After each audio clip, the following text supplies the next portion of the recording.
Welcome back to Sia TV and your update for the week of September 23rd. We're a little late this week because we had some big announcements, and we're going to jump right into it. The Sia network will be hard forking on October 31st to reject ASIC miners except those made by Obelisk. We've got a lot of information out there already about this. You can read Sia lead dev David Vorick's blog post, which thoroughly explores the reasons, our condensed FAQ, or the AMA we did from Tuesday. In addition to all that, I sat down with David to go over some of the more practical elements of the fork and what our users can expect as we get closer. Hey everyone, I'm Steve and I typically produce the videos that you're watching here, and I'm here with David, lead dev of Sia. Hi, great to be here. So the Sia network has experienced hard forks in the past. How does this one differ?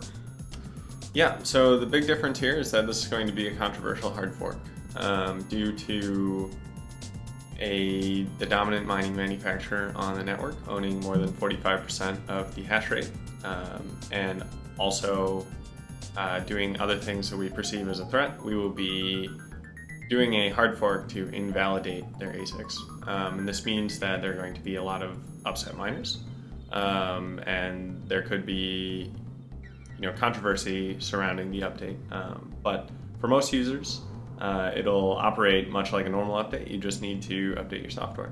So speaking of updating the software, what are going to be the deadlines here that our users are going to need to follow? When will any software drop that they'll need to upgrade to? Yeah, so the hard fork software is going to be released on October 15th or earlier, and so that will give users a 2-week window before the deployment of the hard fork, the activation of the hard fork on October 31st. So sometime between October 15th and October 31st, to stick with the mainline Sia network, you need to update your software. Okay, great. And from what I understand, that's going to be version 1.3.6, right? That's correct. Okay. So we will be updating straight from 1.3.4 to 1.3.6. 1.3.5 is going to be similar to 1.3.6. However, it's not going to have the hard fork in it. So if you disagree with the hard fork and you do not want to invalidate ASICs, one option you have available is to upgrade instead to 1.3.5. But that will be a completely separate network. It will be different tokens. There will probably not be exchanges listing it. So generally we advise people to update to 1.3.6. Okay, great.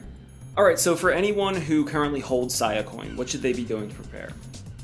Yeah, so if you have Siacoin, the safest thing to do is to withdraw any coins on an exchange or a third-party hosted wallet onto the software provided by the developers. This ensures that if there's any split or if there's any sort of airdrop, that you have control of both coins. Now, Sia's never had a chain split before, and we don't expect one this time. But it's always better to be to take caution. And so the safest place for your coins during the hard fork is in the Nebulous wallet, the wallet that we distribute. We'll also have a complete guide for navigating the Sia hard fork available on the support website. So how about for users who are currently renting or hosting on the Sia network? Yeah, so it's going to be particularly important that hosts upgrade in the window. If you fail to upgrade by the time the hard fork deploys, you may find that your renters stop using you to upload data. Now, if you're choosing to stay on 1.3.5 and not go forward with the fork, you'll be on a separate network, and you will get contracts from renters that stay with 1.3.5. So everything will continue to work smoothly. However, I would expect the total volume to decrease. But hosts, as long as you upgrade in time, nothing should happen. Renters, you guys also need to upgrade in time. However, it's much safer process. If you're a couple days late, it's not going to be any big issue. Basically what's going to happen is that your renter will automatically take care of your data. Whether you choose to go on 1.3.5 or 1.3.6, the repair mechanisms that we have in Sia will keep your data alive and healthy. But it's always best to upgrade in time, and we strongly encourage you to do so. But we don't expect complications with files. All right, so how will the Sia network differ after the fork? So the biggest change after the fork is that a lot of the hash power is going to disappear. For a few days. Blocks may be a little bit slower, however, we're going to be preemptively correcting for that. Other than that, there's pretty much nothing happening. So if you're a normal user, we don't expect any major differences. Some exchanges may go offline temporarily while they sort through the upgrade, but we aren't expecting that either. Exchanges have had to do upgrades before, and it's always been pretty painless. There's nothing special about this upgrade other than some miners shutting down. All right, David, that's all the questions that I have for right now. Thanks for coming on. And for anyone else, you can email hello@sia.tech with any other questions, and we'll get them answered right away. Thanks. It was great to be here.